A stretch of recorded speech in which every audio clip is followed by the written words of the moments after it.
What if snow were a map? Not the kind with lines and arrows, but a map that appears with each little step that you give. Imagine hearing the sound, I think.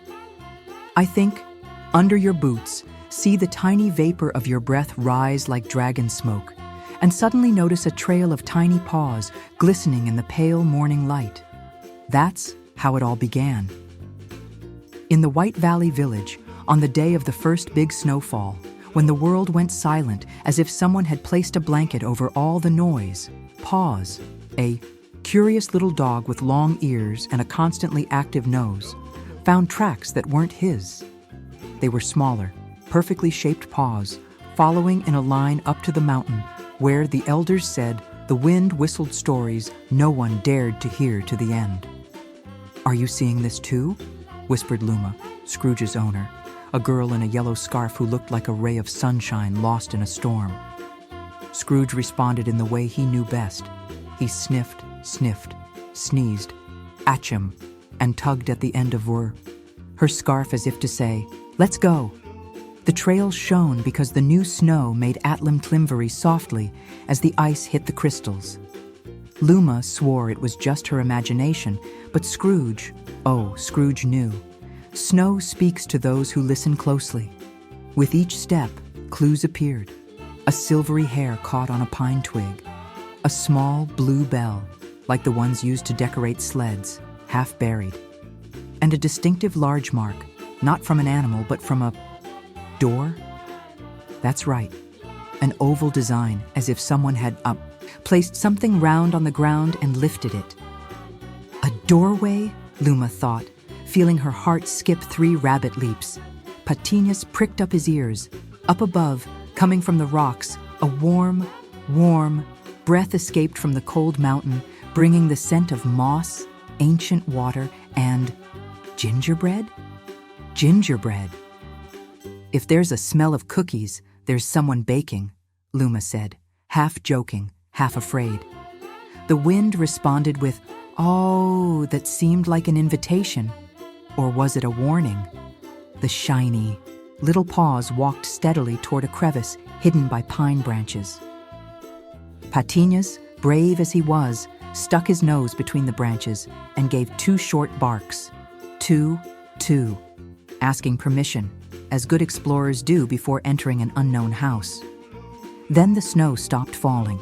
The silence grew more rounded, and the crevice breathed. A warm, sweet, ancient sigh touched Luma's face and sent shivers down Scrooge's tail. Behind the branches, the rock shifted slightly, revealing for a second a deep, blue-gold glow, as if the night sky lived within. The cave was waking up. "Ready?" Luma asked, tightening her grip on Scrooge's collar. He wagged his tail, for courage is born when curiosity can no longer be contained. With her index finger trembling with cold and anticipation, Luma pushed the branches aside. And it was at that exact moment that they both heard the bluebell ring by itself. Tlim, coming from inside, as if to say, "Come in," but come in with an open heart. The cave greeted Luma and Scrooge with a warm breath that smelled of melted honey and pine. Inside, the walls glowed as if they had swallowed a piece of the sky. Blue and gold crystals lit up on their own as they passed, making feather pin-off light. "Look, Scrooge, it looks like the stars have decided to live here," whispered Luma, tightening her scarf. Scrooge responded with his tail, "Foo-foo, and he led the way, sniffing a trail that now mixed tiny paw prints with the marks of little wheels? No. They were like circles stamped on the floor, repeated in a line, leading to a narrow corridor. From above, drops of water fell like clocks, tick, tick, tick, marking the time of courage. With each step, the blue bell hanging from Luma's hand trembled on its own. Tlim, as if giving directions. Turn left, lower your head, watch out for the low rock. A playful wind blew past and lifted 3 strands of Luma's hair, and she laughed softly so as not to disturb the echo. If I get scared, will you get scared? She asked. Scrooge closed his eyes and pressed his nose against her glove, as if to answer. Together, fear becomes a good story to tell later. And you? Would you have the courage to step forward knowing that there is something waiting for help? The corridor opened into a room so large the ceiling disappeared. In the middle, a clear pond steamed, giving off that warm embrace. Pine needles floated on the water like little boats, and at the bottom, round stones gleamed like coins. Patinhas stopped, ears perked. From the other shore came a thin, nervous sound, half crying, half music. "There's someone there," Luma said, her voice trembling just a little when we decide to be brave. They walked along the edge of the pond, dodging stalagmites that looked like ice carrots. In a corner, between two rocks, a small, sugar-white creature trembled. A snow fox, a puppy with a silver collar attached to a twisted branch. His eyes, huge, silently asked for help. "Calm down, little one." Luma crouched down, slowly. Patinhas lay down quietly, so as not to startle him. The puppy stretched his neck, and his collar jingled, the same sound as the bell. Tlim, tlim. As if they recognized each other. Luma tried to loosen the leash, but a knot of ice held it tight. "I need warmth," she murmured. She blew, rubbed her gloves, and brought the blue bell closer. When the bell touched the leash, the knot glowed and softened as if the music were fire. The puppy took a step, then another, until a shadow passed on. The wall, long and silent, like a giant waking. Scrooge growled softly, not in a fight, but in a warning. The water in the pond formed a perfect circle and stilled. The air became too sweet, and an echo whispered from the ceiling. "Whoever enters with an open heart finds the secret path." Luma looked up.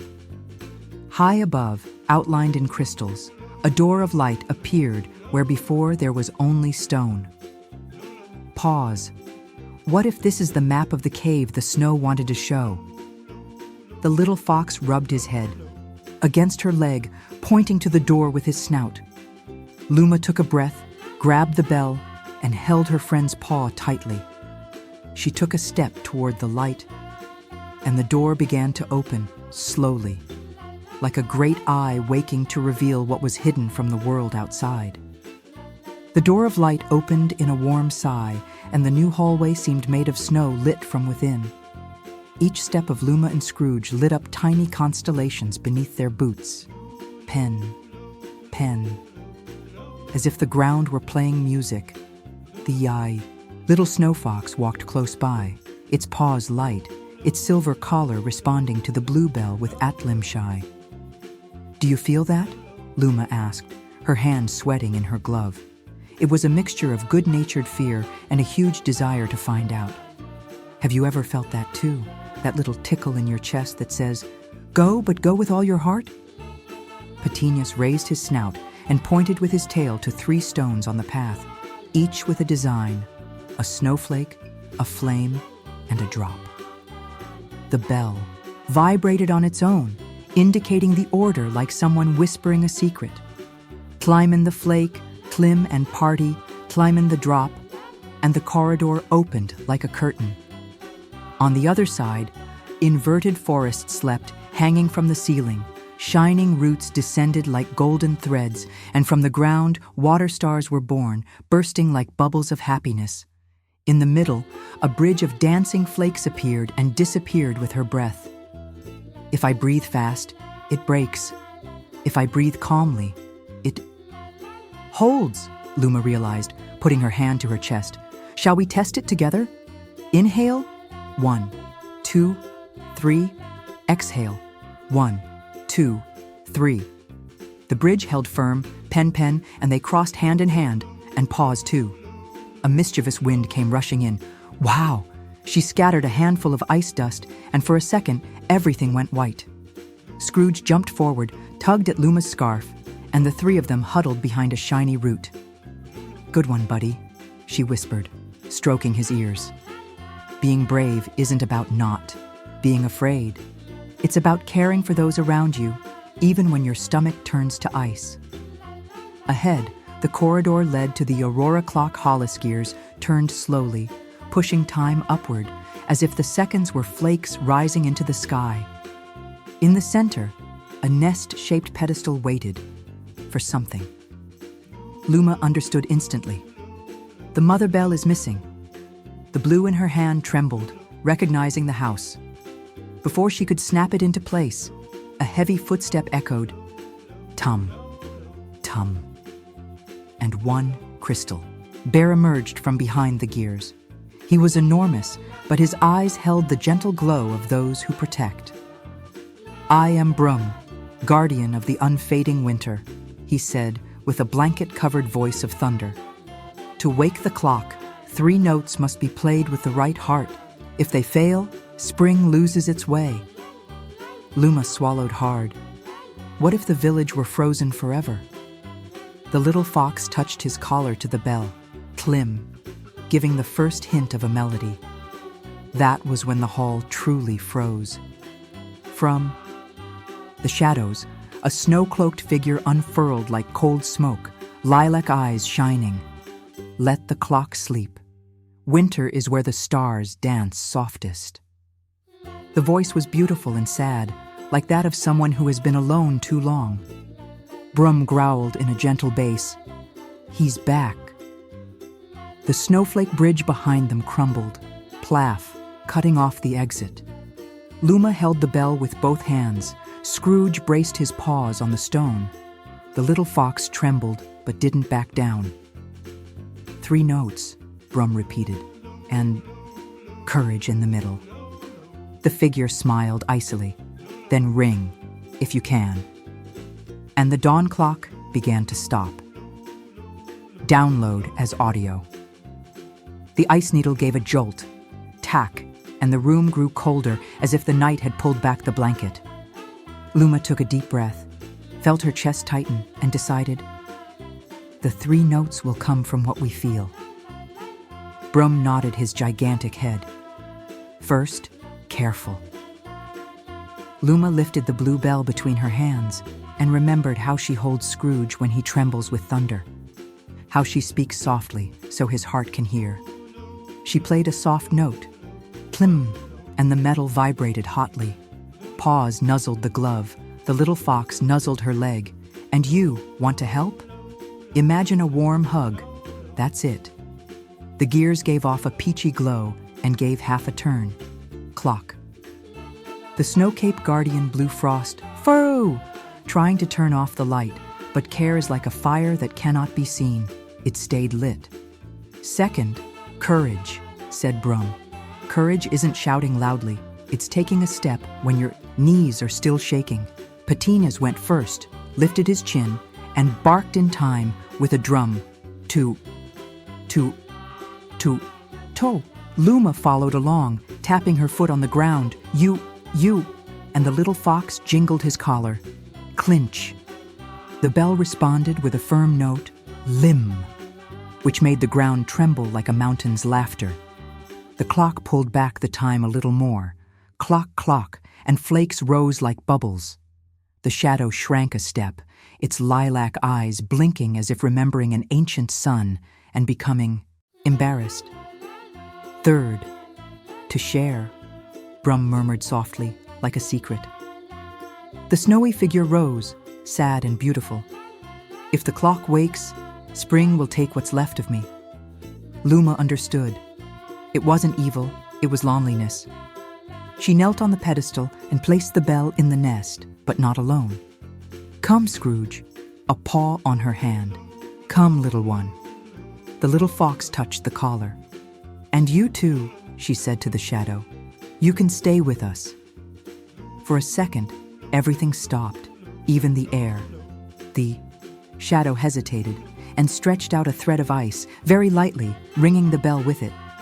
4 rings became one long sound, tlim, which seemed like laughter and longing at the same time. The dawn clock woke up once and for all. Clock. Lights ran down the walls like rivers in the morning, and the ceiling opened into a tableau of colorful aurora. But when the light reached the inverted woods, the snowflake bridge cracked. Crack! And cracks ran across the hall. The shadow, startled, pulled back the thread, and the floor tilted, sliding like an ice ramp. "Hold on!" cried Brum. Luma grabbed the little fox, Scrooge bit the scarf, and the three of them slid down a glowing path that opened by itself. Shoo! Straight to a hidden passage behind the gears. The sound of the clock ticking loudly, tum-tum, tum-tum, now marked the rhythm of their hearts. At the end of the ramp, a low door appeared, covered in leafy patterns. From within came a scent of wet earth and flowers, waking. Luma swallowed hard, looked at Scrooge, the little fox, and the shadow that followed them a few steps behind, indecisive. "Ready for the next secret?" she whispered, and the door began to open, slowly, like someone yawning at the dawn. The leaf door yawned, and on the other side was a secret spring gardens, leaping inside the mountain, soft grass that tickled the ankle, bluebell flowers that rang by themselves, tlim, tlim, and clockwork butterflies flying in perfect circles. Patinhas took 3 little hops, smelled a flower. Achim! And the sneeze turned into pollen confetti above Luma's head. She laughed, and even the little fox seemed to smile with his eyes. Brum, the crystal bear, shrank to the size of a large umbrella so as not to frighten her and approached gently, while the winter shadow, still shy, let its cape flow like water and revealed a clear face made of frost and moonlight. "My name is Serene," said the voice, now unchilled. "I was afraid I would disappear when spring returned." Luma held out her hand. "We don't let anyone disappear when we learn Toto share." Brum nodded and pulled from a crevice a small basket of honey cookies with pine nuts, so that was the smell. Scrooge tried to take a whole one at once and ended up with a honey mustache. The little fox licked the rim slowly, as if discovering that the world tastes sweet. Even Sereno took a bite, and a warm light lit up inside him, as if someone had lit a window in winter. In the center of the garden, a table-shaped log waited. Luma placed the bell in the nest. It split into 3 pendants of different brightness, a light blue, caution, an amber, courage, and a silver, share. Brum gave the blue one to Luma, to remind you that your voice soothes. The amber one went to Scrooge, because your courage barks first, but thinks together, and the silver one to the little fox, so you'll never be trapped alone again.